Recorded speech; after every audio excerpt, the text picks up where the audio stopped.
name's Eric Crump. I'm with the Homewood-Flossmoor Chronicle. Welcome to Meet the Candidates. This is our interview series that intends to introduce candidates who will be on the April 1st ballot to the community.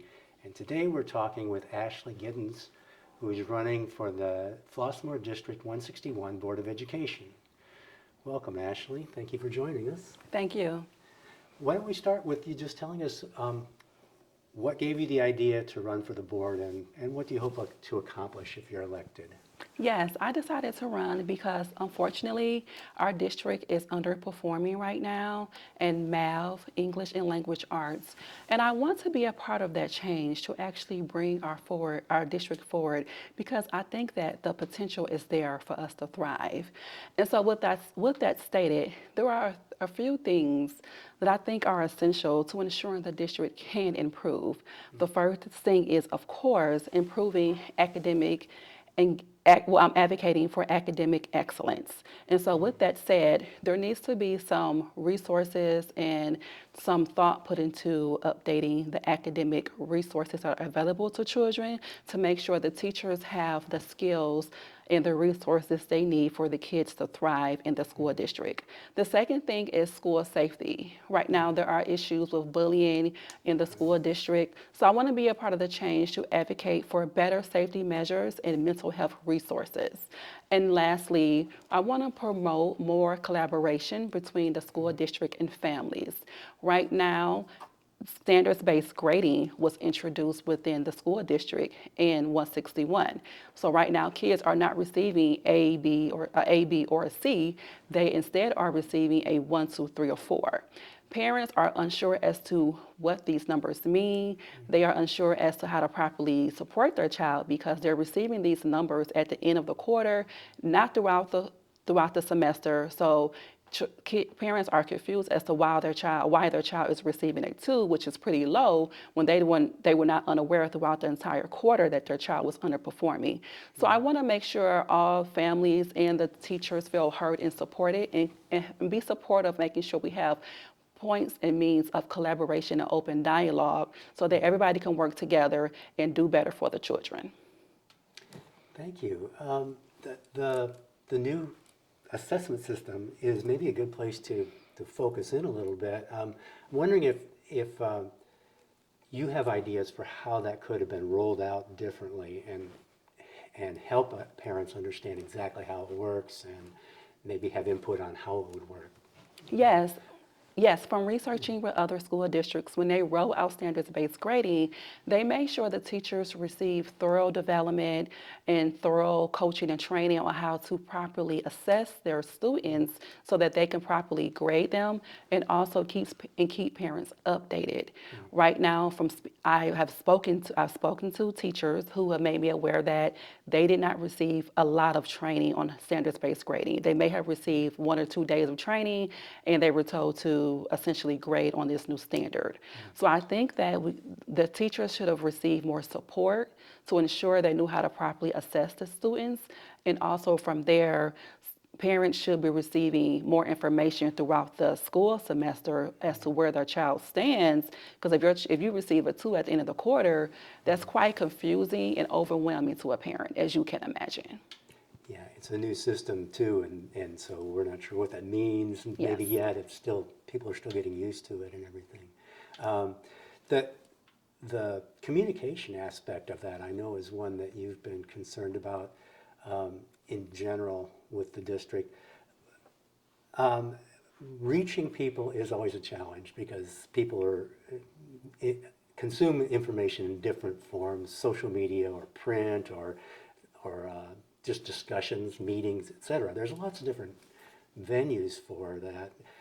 What do you think the district can do differently to reach more people and include more people in decision making and conversations about policies like the grading system? That's a great question. One thing we know about the parents of students in School District 161, they value education. And I think a good starting point is to send a survey out to all parents and ask them, what is your best form of communication? All parents may say text messaging.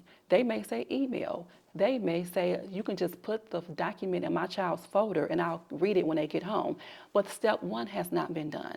But once that step has been completed, from there, I think the school district can move forward to making sure the parents receive the best means of communication that's required to educate them and inform them about their child's education. All right, thank you. Good suggestion, one we all ought to take. Ask people what they want, right? I always have to try to remind myself of that all the time. The the communication, I think, is an element of a lot of the different challenges that the board has to deal with. One of which is things like the finances and how you communicate that to the community. And right now we're in a really difficult situation in that the schools depend on property taxes, but the property tax bills have been spiking recently. So there's a moment of attention, I guess, that we need to bring a balance to.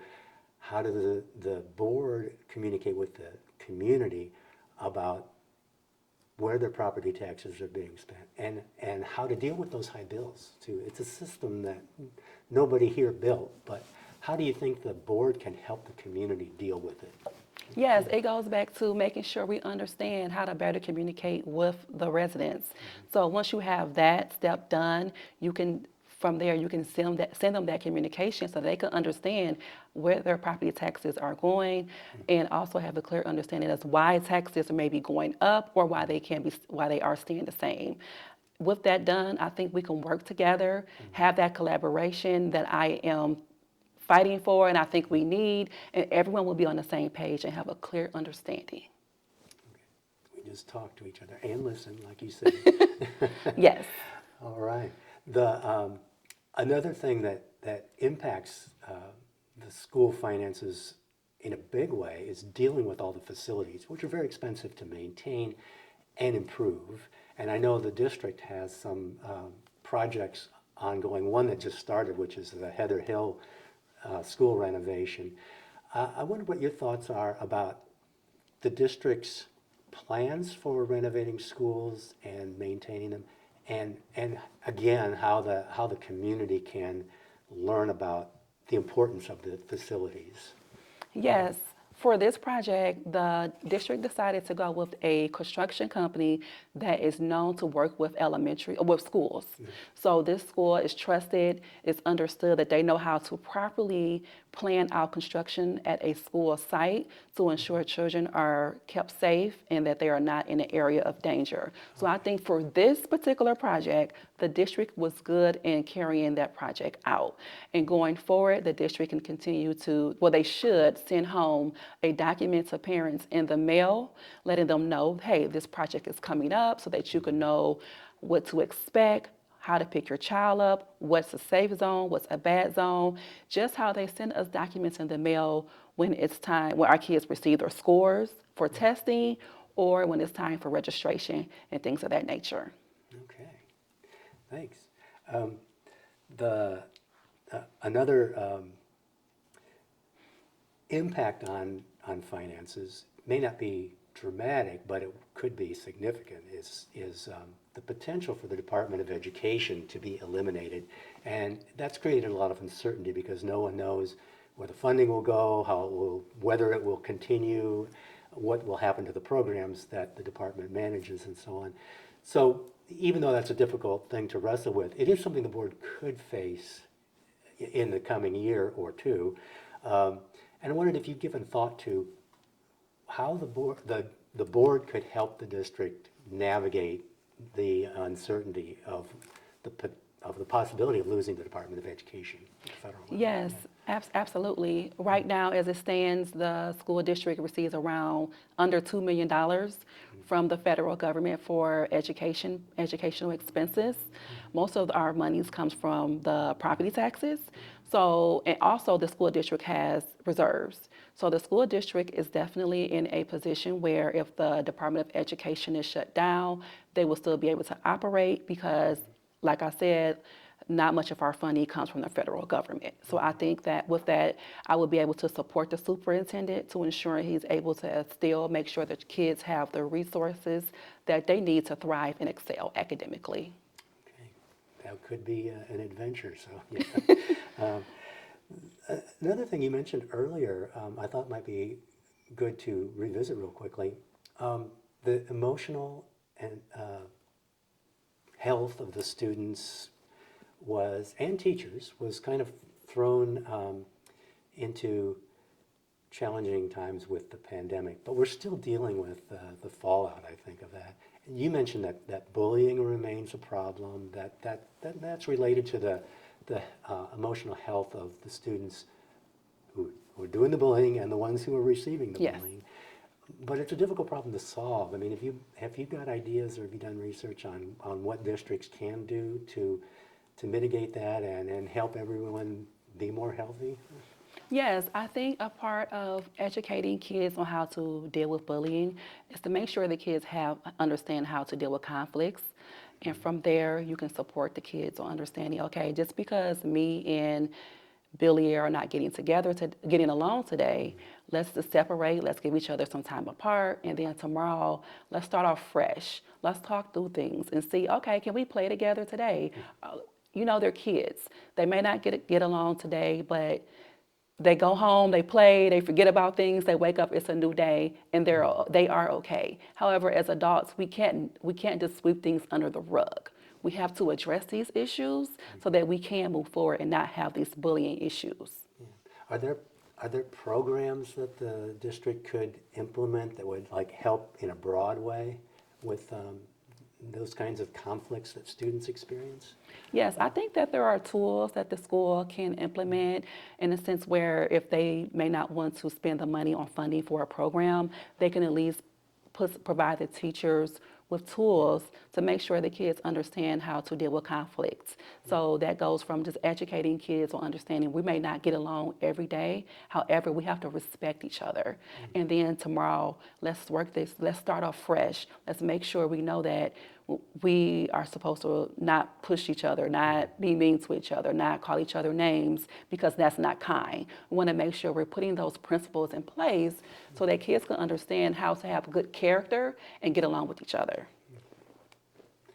Great. And conflict gives me a segue to an issue that was really difficult this last year in the Heather Hill neighborhood. And I know you were involved as an outspoken opponent to the creation of the Heather Hill detention basin, which was a village project, but the school district enabled it by conveying the land to the village to build a basin right next to the school.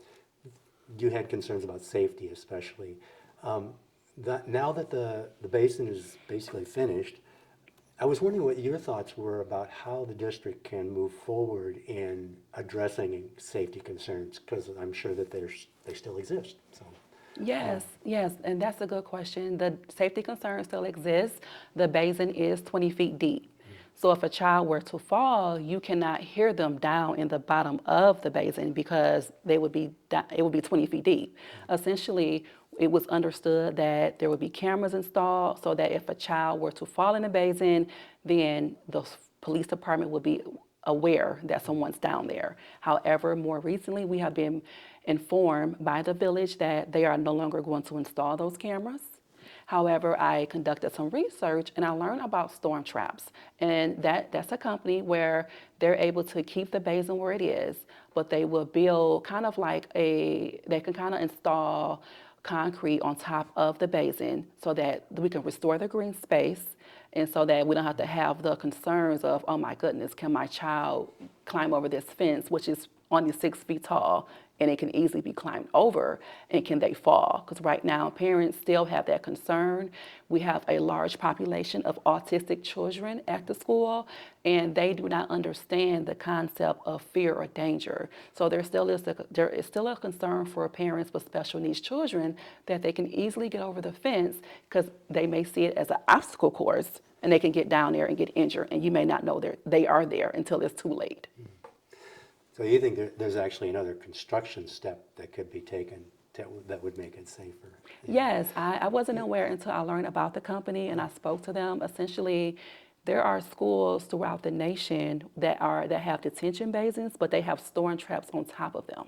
So we have all, if you've been to a United Center, if you've been to a White Sox game, you stepped on top of a storm trap, but you didn't know it because the concrete is on top of the detention basin, so that the green space is still there. That's interesting. Yes. Have you approached the village with that idea? Yes, I have. I have approached the village about the idea just to kind of make sure they understood all of the opportunities that still exist, and it was not an idea that they wanted to entertain. Did the company talk about costs? That's one thing I wonder about, because the building the basin was a big expense. Yes. And it took a lot to raise the money to do that. So I didn't know if this would be the same magnitude of expense to build the storm trap as the basin cost. Great question, Eric. Yes, we did discuss costs. Essentially, most of the cost for the project goes to the excavation project, which is digging the dirt out. The village has already paid for that part. The dirt is already, the hole is there. So that's where most of the costs come from. So the second part, which is installing the storm traps, it wouldn't be a big expense. Okay. Well, I think we've covered most of the main issues I wanted to, but I wanted to let you have the last word. And are there things that we haven't talked about that you think are important to address, and or maybe specific goals that you would have if you're elected to the board? Yes, we have addressed everything, but I want to reiterate that I definitely am,